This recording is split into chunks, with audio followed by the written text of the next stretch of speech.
I do have to correct you there. The president isn't being whisked away in the chopper that you see behind me. He was actually in a motorcade that left a short while ago. But we also did see, a chopper from the SANDF landing not far away from where we are right now, Thabo. And, the president was locked in what seems to be a meeting with the leadership of the ANC Women's League, and one of the leaders actually had told us that it seems like they've been asked to apologize to the president for what's taken place here today. That room was packed, Thabo, to the brim, might I add, and one cannot help but think that this will have an implication on how it's viewed, that this may be viewed as being factional.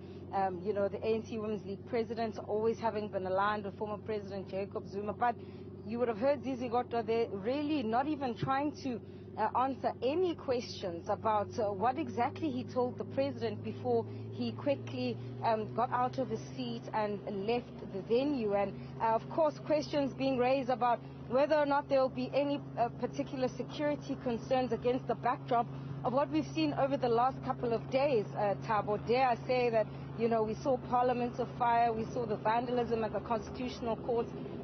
And while these things right now may seem to be separate incidents, we also know that the July unrest is exactly why, the State Security Agency has been placed within the presidency and not as a separate department on its own. And so this is why I pressed Ziyanda that yes, he's here as an ANC NEC member, but you also cannot help but remember that he's the Deputy State Security Minister in the presidency, and knowing that this is the first time that the party is having an event of this magnitude since the COVID-19 pandemic, I have a simple question to say, well, if the issue was simply about compliance and the number of people in the room, why couldn't you take out those who are not supposed to be there, start the process again, because already the event was slightly delayed. I'm sure a 30-minute wait would not have harmed, and then ensure that the right number of people are inside the venue and you continue with the lecture as planned, remembering that this is the first time that branches, whether it's the ANC Women's League, the Youth League, and just the general branches of the ANC are getting to interact with their president for physically.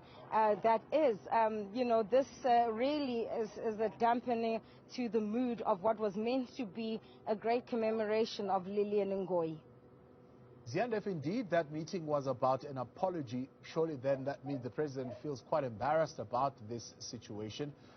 But it also begs the question as to how many more events would be set up that would embarrass the president. And you would think in the program that the ANC is busy with of unity, such events would be actually eliminated completely, and in fact, if not brought to a minimum.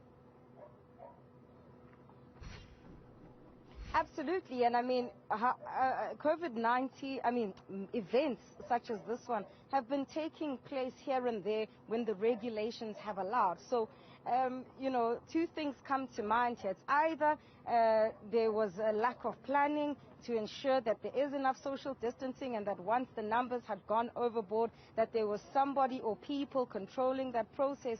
Or it could be viewed as a message that was being sent to the president, by the Women's League in this province.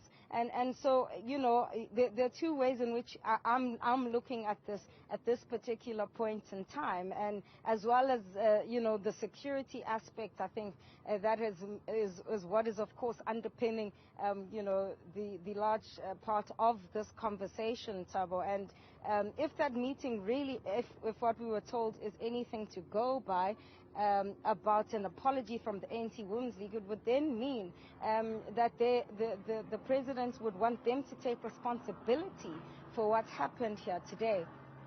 That's Ziyanda Ngcobo there live for us. That's where the president's motorcade had just quickly taken him away, following, of course, the calling off of the Lillian Ngoyi memorial lecture that was meant to have taken place as part of the build-up to the January 8th statement.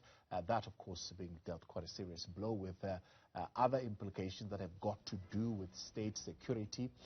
and it still remains unclear as to what actually would have alerted the security apparatus to whisk the president out of that event at such an abrupt manner. Well,